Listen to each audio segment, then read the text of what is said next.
يمكن على مستوى ان انا اهلاوي مثلا، فيعني لما انا اشوف قرعة للنادي الاهلي فيها بالميراس البرازيلي وبورتو وانتر ميامي، يمكن انا شايفها مجموعة متوازنة، ولا هي سهلة ولا صعبة. يمكن بورتو مش ماشي افضل حاجة في الدوري البرتغالي او دوري ابطال اوروبا. بالميراس انت قابلته مرتين تلاتة قبل كده في كاس العالم للاندية بنظامها الجديد. انتر ميامي فهو الفريق يمكن يعني اللي مستضيف البطولة. يعني يمكن انا بشوف يعني اهداف كده لميسي هناك هو وانتر ميامي، يعني بلاقيها فرقة عادية، يعني مش الفرقة اللي انت ممكن تعمل لها حساب قوي. ويمكن هي هيبقى يعني العامل الارض والجمهور معاها يمكن هو اللي هيسندها شوية. يعني نداء لإدارة النادي الأهلي من دلوقتي: ادعم صفوفك كويس، انت هتلعب محفل دولي كبير.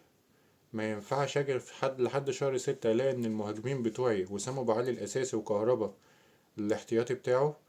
لازم تدعيمات قوية على مستوى الأجنحة، على مستوى الدفاع. انت محمد عبد المنعم ماشي من عندك لحد دلوقتي، انت مش عارف تعوضه.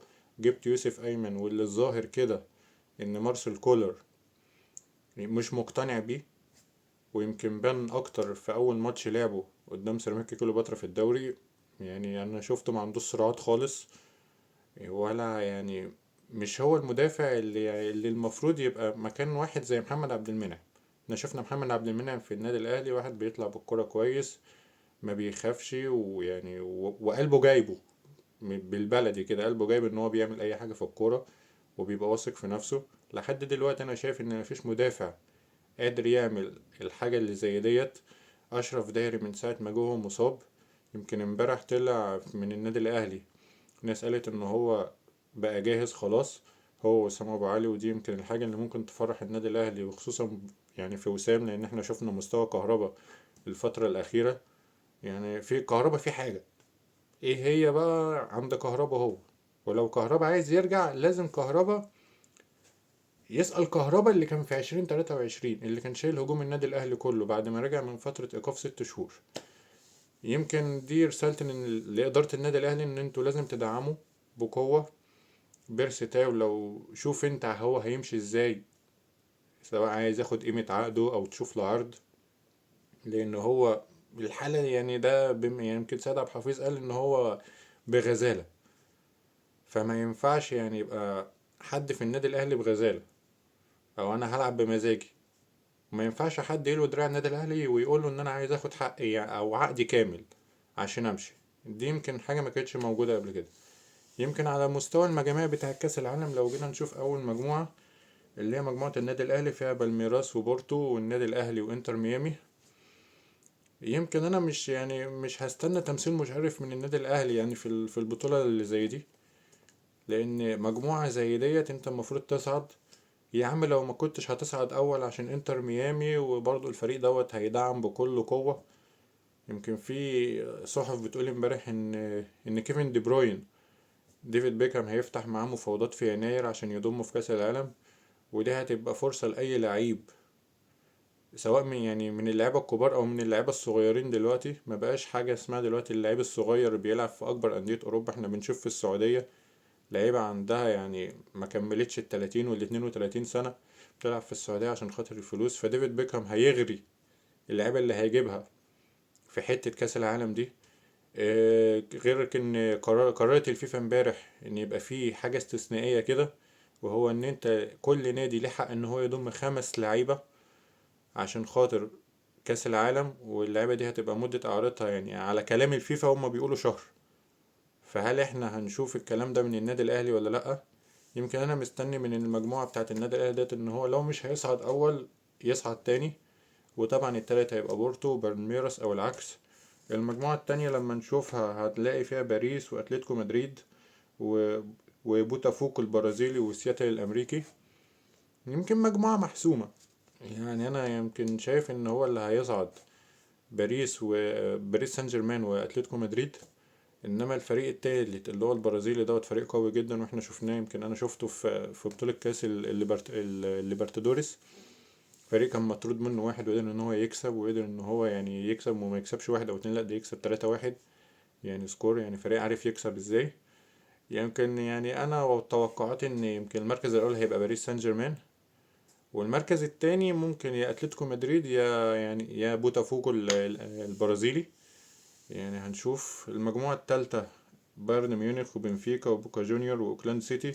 حصلت المجموعة من دلوقتي، هو اوكلاند سيتي هو اللي هيعمل شايل الرجالة. يعني التلات بطاقات هتبقى بايرن ميونخ اول مركز. المركز التاني هيبقى، يمكن انا شايف ان هو هيبقى بوكا جونيور يعني، لان بنفيكا برضو ممكن تعصلك. مع ان بنفيكا بيبقى حلو اوي في دوري ابطال اوروبا، في اي بطولة مجمعة ما بيبقاش عنده يا مرحميني بيخلص على طول. فلا لا يعني انا شايف بايرن ميونخ وبنفيكا. المجموعة الرابعة فلامينجو وتشيلسي، الترجي التونسي، كلوب ليون المكسيكي. الله يكون في عون الترجي التونسي بصراحة، واقع في مجموعة تقيلة ولسه التقيل جاي. توقعاتي المجموعة دي يمكن تشيلسي أقرب إن هو يبقى أول مجموعة وفلامينجو تاني، إلا إذا الترجي حصل عنده تطورات الفترة الجاية ممكن يعافر شوية. ليه لأ؟ يعني ما فيش حاجة بعيدة عن الكورة. المجموعة الخامسة انتر ميلان الإيطالي، ريفل بليت الأرجنتيني، مونتيري المكسيكي، أروا الياباني. يمكن انتر ميلان معروف طبعا. هيبقى أول البطاقة التانية ما بين ريفل بليت الأرجنتيني ومونتيري المكسيكي، بس يمكن الأقرب لها ريفل بليت الأرجنتيني. فالمجموعة دي خلاص الإنتر ريفل بليت. المجموعة الستة، مجموعة الستة بصراحة اللي فيها يعني برضو نوش شوية. فلومينس البرازيلي، بروسيا دورتموند الألماني، أولسن هونداي الياباني، سان داونز الجنوب أفريقي. طيب بروسيا دورتموند احنا عارفينها يعني على مستوى الدوري الألماني وعلى مستوى دوري أبطال أوروبا. فلومينس البرازيلي يمكن آخر معرفة بيه كانت السنة اللي فاتت في كأس العالم للأندية لما اتغلب على النادي الأهلي. فهو يمكن بيتميز ان هو عنده لعيبة كبيرة خبرة، فبتعرف تخلص الماتشات اللي زي دي. فيمكن سان داونز ممكن يعافر شوية، لان زي ما احنا عارفين سان داونز فرقة تقيلة في افريقيا. فتوقعات المجموعة دي ان اللي هيصعد بروسيا دورتموند المجموعة يعني، وتاني المجموعة يا اما سان داونز يا اما فلومينسي. يعني دي توقعات يعني. نيجي لمجموعة الموت، المجموعة السبعة، مان سيتي، يوفنتوس، الوداد المغربي، العين الاماراتي. لا تعليق. اقول ايه؟ طيب مفيش. عايز اي مبرر ابرره للوداد المغربي والعين مش لاقي. طبعا اخواتنا المغاربه زمانهم بيقولوا يا بخت النادي الاهلي يعني. مان سيتي ويوفنتوس او يوفنتوس ومان سيتي يعني. بس بتمنى يعني الوداد والعين يعملوا حاجه بصراحه يعني، يعني عشان الله يكون في عون. اخر مجموعه ريال مدريد، سالزبورج النمساوي، الهلال السعودي، باتشوكا المكسيكي. يمكن المجموعه دي اللي فيها كلام شويه، لان الهلال السعودي هنشوف بقى اثر التطور اللي حصل في الكرة السعودية في كأس العالم للأندية. يمكن انا يعني شايف ان الهلال السعودي يقدر ان هو يصعد كتاني المجموعة. يعني انا بيتهيألي ان الهلال السعودي مش هيبقى مطلوب منه حاجة قدام ريال مدريد، بس انا عايز اشوف منه قدام سالزبورج. ليه لا؟ هو اي نعم فريق رخم، بس يعني الهلال هيقدر يعديه ان شاء الله. باتشوكا المكسيكي برضو الهلال السعودي يقدر يعديه، لان الهلال السعودي من هنا لحد فترة كأس العالم، فانا شايف ان هو هيعمل اضافات جديدة مع الاضافات اللي موجودة عنده. هل نيمار هيفوق من الغيبوبة اللي هو فيها وهيقدر ان هو يلعب كأس العالم، ولا هيبيعوه؟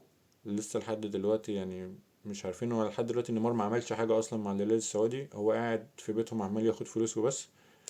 فيعني انا المجموعة بتاعت ريال مدريد دي انا متوقع ان ريال مدريد هيبقى اول والهلال السعودي هيبقى تاني، لان انا يعني مش هقبل الهلال السعودي ان هو يبقى تالت المجموعة. يعني انا زي ما قلت الهلال السعودي باستثناء ماتش ريال مدريد، هو الماتشين التانيين هما في المتناول. بس ويمكن دي كانت التوقعات، وبتمنى من ربنا ان يعني اكون قدرت ان انا المها لكم بشكل كافي. ومستني رأي حضراتكم في الكومنتات، والسلام عليكم.